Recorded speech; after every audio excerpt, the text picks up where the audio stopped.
Welcome to my talk, How to Make a Web Game All by Yourself. I appreciate you being here, and I think we're going to have a good time.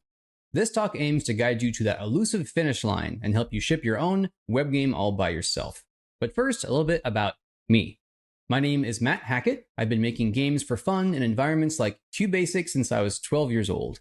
In 2010, I published one of the earliest pure JavaScript games called Onslaught Arena, and I was among the first developers to get a JavaScript game on Steam in the form of a Wizard's Lizard in 2016. Today, I'm working on my new company, Valadria, where I published my book, How to Make a Video Game All by Yourself. I'm also working on two new games, Witchmore and Pixel Washer, the latter of which is being written entirely in JavaScript. Let's jump into my talk, How to Make a Web Game All by Yourself. To begin, you are a producer. Making a game by yourself is hard. It's a much different beast than working on a team where you may have lots of different people with lots of different skill sets. You probably have your own skill sets that you're eager to use on your project. I'm sure many of you are programmers, also probably designers, maybe artists, musicians, or writers. These are all fun hats to wear, but to make a web game by yourself, you've got to take off all your hats and consider the project from a high level. So first, think of yourself as a producer. A producer is responsible for shipping a project. Your job is to ship your web game. What you got to realize is that it all comes down to you. When you're not pushing your game forward, it's not getting done. So it's easy to get overwhelmed as a solo developer. One way to help with that is to outsource certain parts of making the game. You don't have to make all of your own assets like sprites or 3D models or sound effects and music and all that. You can make that stuff if you want to, or you can find pre-made assets that you can fit into your project.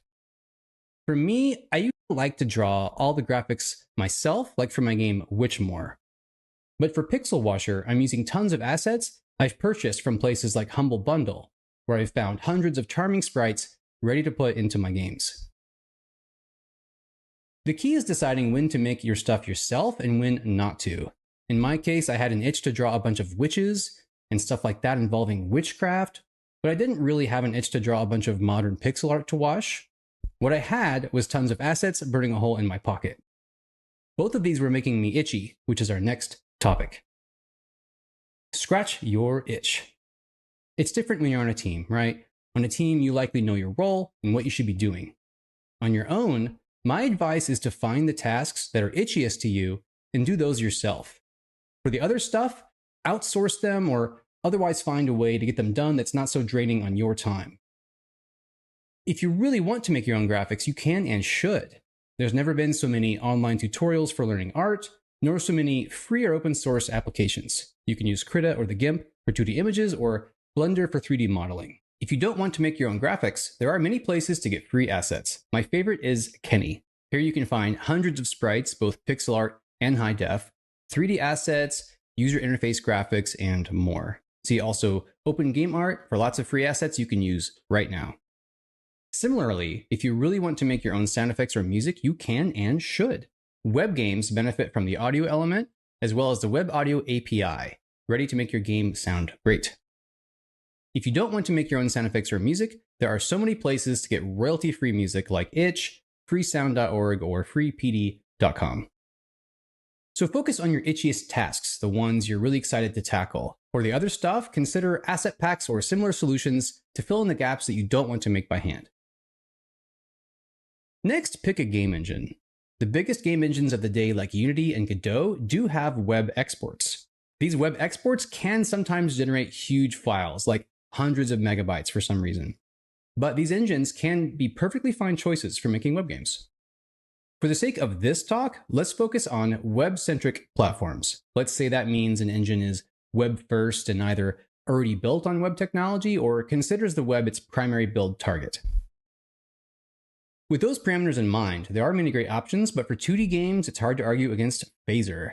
It's lean, it's mean, it's been around for ages, it does all you want, and it's used by some of the biggest names in the games industry. Also, it's actively maintained by Richard Davey, who's a super cool dude and a great dev. For 3D games, I take a long look at PlayCanvas, also supported by super cool devs. Personally, I like to write my games by hand in pure vanilla JavaScript. No libraries, no plugins, just good times with me and my code editor. Yes, I know that's weird.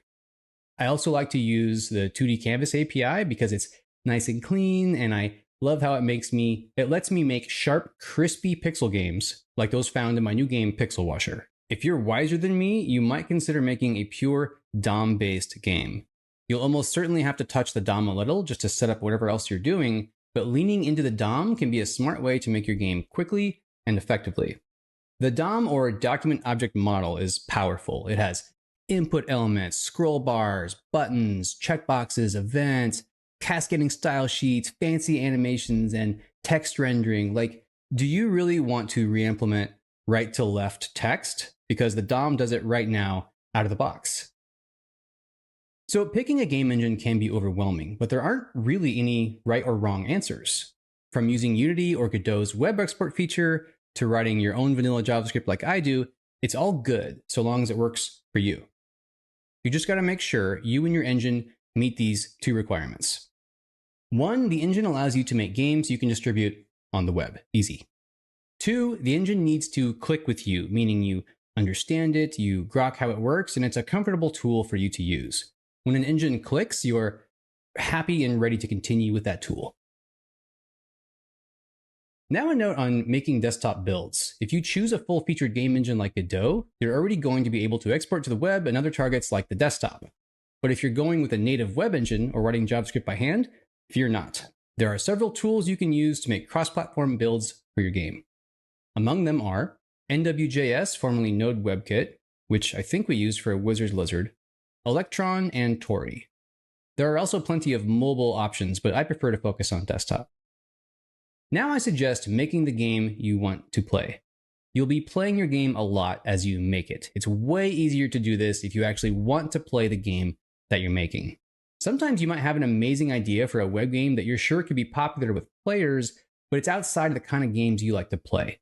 Go ahead and make those games if that's what drives you, but from my experience, they're harder to work on because you come into the project with less domain knowledge, and it's usually less fun for you to spend time with it. If you're making a puzzle game, you'll need to attempt those puzzles over and over again while designing them, so it's best if you enjoy that. If you're adding a jump mechanic, you'll need to repeatedly play with the jump to get it feeling good, so it's best if you enjoy jumping games.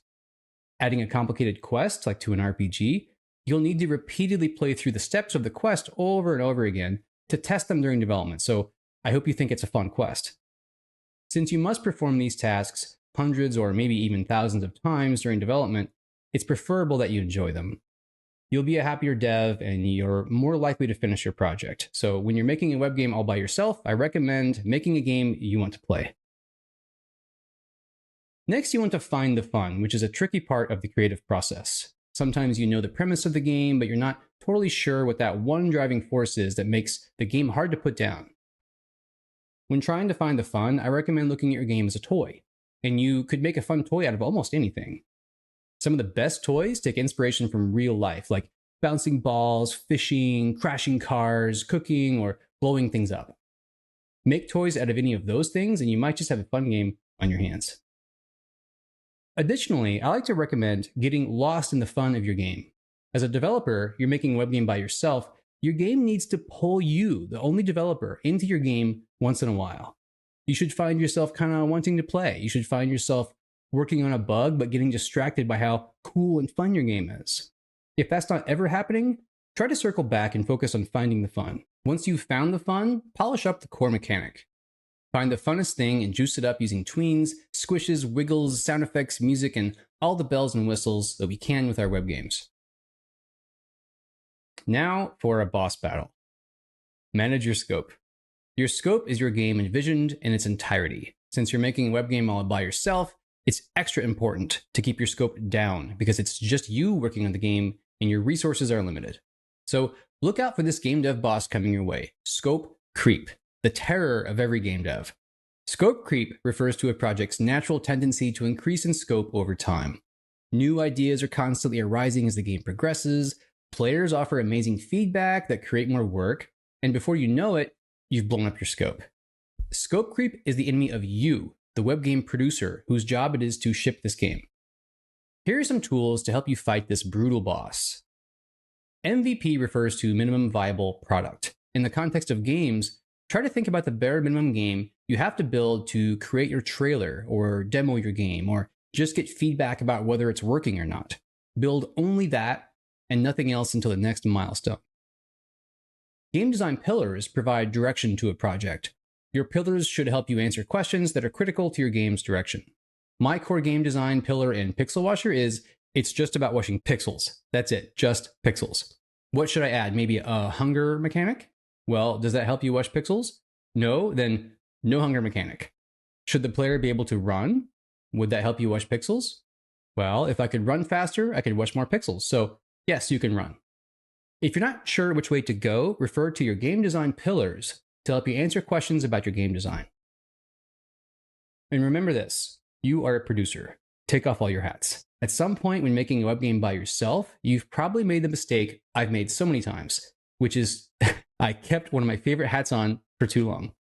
Sometimes I draw too many cool sprites I want to use, or other times I add a bunch of sound effects I found, or I've designed a clever level I want to include.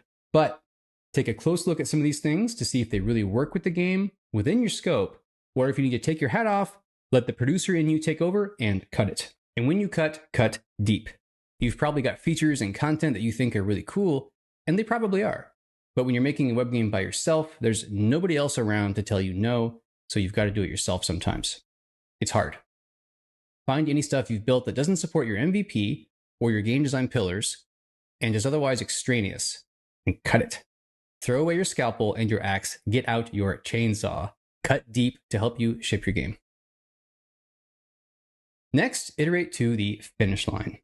Finishing is one of the hardest parts of game development. At this stage, you've reached that perilous 90% done state where somehow there's still 90% of the game remaining to make.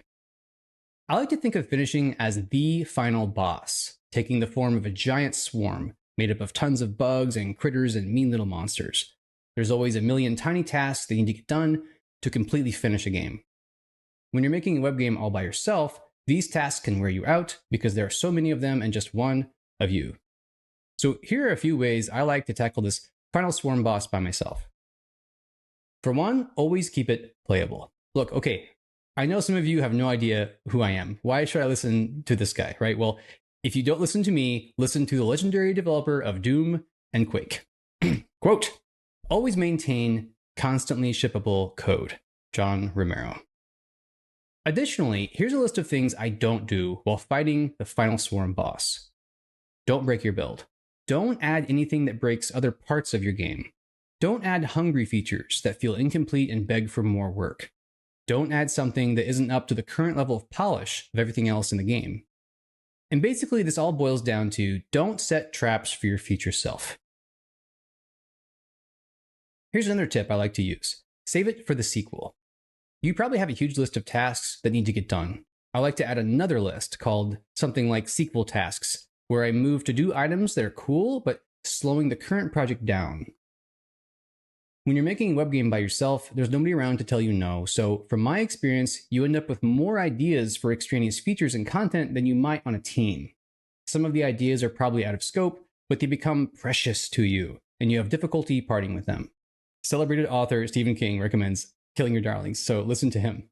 Kill your darlings, even when it breaks your egocentric little scribbler's heart, kill your darlings. So for these darlings of yours, move them to the save it for the sequel list. Say goodbye, but just for now. This might also motivate you to finish your current game, so then you can eventually focus on those sequel tasks. Now, ship it. You've done it. Good job. Now publish your game on the web.